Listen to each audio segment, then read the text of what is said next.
നമസ്കാരം. നമ്മൾ കാത്തിരിക്കുകയാണ്. ഇന്ന് രാവിലെ ബ്രേക്ക് ചെയ്ത വാർത്ത ഏഷ്യാനെറ്റ് പറയുന്നു അവർ മാത്രമാണ് ബ്രേക്ക് ചെയ്തതെന്ന് പറയുന്നു.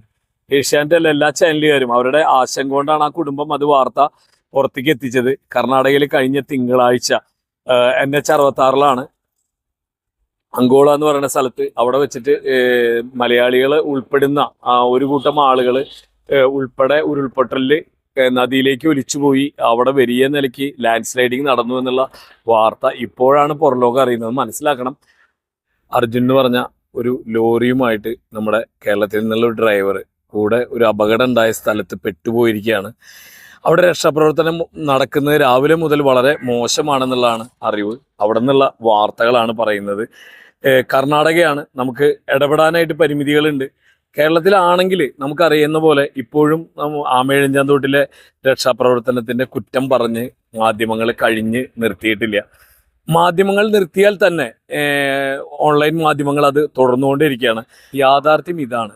കേരളത്തിൽ നിന്ന് വിട്ടാൽ കർണാടകയിൽ നമ്മുടെ മാധ്യമങ്ങളൊന്നും അറിഞ്ഞില്ല എന്നുള്ളതാണ്. കഴിഞ്ഞ തിങ്കളാഴ്ച രാത്രി ഉണ്ടായ അപകടം എന്നാണ് ഇപ്പോൾ അറിയാൻ കഴിയുന്നത്. 11 പേരോളം ആണ് അകപ്പെട്ടിരിക്കുന്നത് എന്നുള്ള പ്രാഥമിക വാർത്ത മാത്രമാണ് 3 ദിവസം കഴിഞ്ഞിട്ട് ഉള്ളത്. നമുക്കറിയാം, 2018 നമ്മൾ വലിയൊരു ഉരുൾപൊട്ടലിനെ കണ്ടതാണ്. അത് തൃശ്ശൂരാണ്, കുറാഞ്ചേരിയിലാണ്.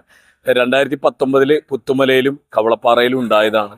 ഇതൊക്കെ നമ്മൾ അനുഭവിച്ചതാണ്. നമുക്കിതിനെക്കുറിച്ച് വളരെ വ്യക്തമായിട്ട് അറിയാം. പക്ഷേ കേരളത്തിലെ മാധ്യമ സിംഹങ്ങൾ എന്താ ചെയ്യണമെന്ന് വെച്ചാൽ ഇതൊക്കെ കേരള സർക്കാർ ഉണ്ടാക്കുന്നതാണ് എന്നുള്ളൊരു പൊതുബോധ നിർമ്മിതിക്ക് വേണ്ടി വളരെ അപക്വമായ രീതിയിലുള്ള വാർത്താ നിർമ്മിതി നടത്തിക്കൊണ്ടിരിക്കുകയാണ്. നമ്മൾ കർണാടകയിൽ നിന്നുള്ള ഈ വാർത്ത കാണുമ്പോഴാണ് കേരളത്തിൻ്റെ വ്യത്യാസം നമുക്ക് കൃത്യമായിട്ട് മനസ്സിലാകുന്നത് എന്ന് പറയേണ്ടതില്ലല്ലോ. ശരിക്കും ഓരോ നിമിഷവും നമ്മൾ ഓരോ മലയാളികളും കാത്തിരിക്കുകയാണ് അർജുനെ യാതൊരു വക അപകടം കൂടാതെ ലഭിക്കണേ എന്നുള്ള ഒരു ചിന്തയിൽ തന്നെയാണ്. അപകടം ഉണ്ടാവുകയില്ല, കാരണം ബെൻസിൻ്റെ വണ്ടിയാണ്, അതിൻ്റെ ഉള്ളിൽ അതിനുള്ള സൗകര്യങ്ങളുണ്ടാവും.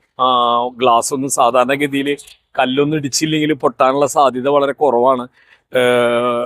അപ്പോൾ അതുകൊണ്ട് രക്ഷപ്പെടുമെന്ന് തന്നെയാണ് നമ്മൾ വിശ്വസിക്കുന്നത്. പക്ഷെ ഒരു ചെറിയ വാർത്ത പോലും നമ്മുടെ അവിടെ വലിയ പ്രകമ്പനം ഉണ്ടാക്കുന്ന ഈ സമയത്ത് കർണാടകയിൽ ഇത്രയും വലിയൊരു സംഭവം ഉണ്ടായിട്ട് നമ്മുടെ അവിടെ വാർത്തയായിട്ട് എത്തിയില്ല എന്ന് പറയുമ്പോഴാണ് നമ്മുടെ അവിടുത്തെ വാർത്താ ലേഖകർ ആരും തന്നെ കർണാടകയിൽ ഇല്ല എന്നുള്ളത് മനസ്സിലാവുന്നത്. കാരണം ഇവിടെ തന്നെയാണ് വാർത്ത നിൽക്കേണ്ടത്, ഇവിടെ തന്നെയാണ് വാർത്ത പറയേണ്ടത് എന്ന് മാത്രമായിരിക്കണം നമ്മുടെ മാധ്യമങ്ങൾ.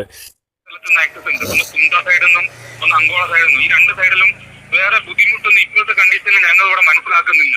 എന്തെങ്കിലും എക്യുപ്മെന്റ്സ് ബൈ റോഡ് എത്തിക്കണമെന്നുണ്ടെങ്കിലും ഇന്നലെ കുന്ത സൈഡിൽ ജസ്റ്റ് മണ്ണിടിച്ചിൽ വേറെ സ്ഥലത്ത് ഉണ്ടായിരുന്നു. പക്ഷെ അതെല്ലാം ക്ലിയർ ആക്കി ഇപ്പം ട്രാവലിംഗ്. നമുക്കറിയാം, പുത്തുമലയിൽ മണ്ണിടിച്ചിൽ ഉണ്ടാകുമ്പോൾ അവിടേക്ക് JCB എത്താനായിട്ട് വളരെയധികം പാടുപെട്ടു. പക്ഷെ എല്ലാ സംവിധാനങ്ങളും ഉപയോഗിച്ച് എത്രയും പെട്ടെന്ന് എല്ലാവരും, മെഡിക്കൽ സംഘം അടക്കം എല്ലാവരും അവിടെ എത്തുകയാണ് ഉണ്ടായത്. ഒരു ബസ് സ്റ്റോപ്പ് മാത്രമാണ് അതിൻ്റെ രക്ഷാപ്രവർത്തനത്തിൽ ഉണ്ടായിരുന്നത്. നമ്മളവിടെ പോയിട്ടുള്ളതാണ്.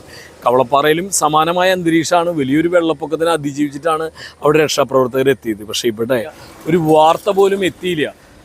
തൽക്കാലം ഇവിടെ നിർത്തുന്നു. അർജുൻ രക്ഷപ്പെട്ടു വരും എന്നുള്ള പൂർണ്ണ വിശ്വാസത്തിലാണ് നിർത്തുന്നത്. ബാക്കി ഇത് കഴിഞ്ഞിട്ട് പറയാം. എല്ലാവർക്കും നന്ദി, നമസ്കാരം.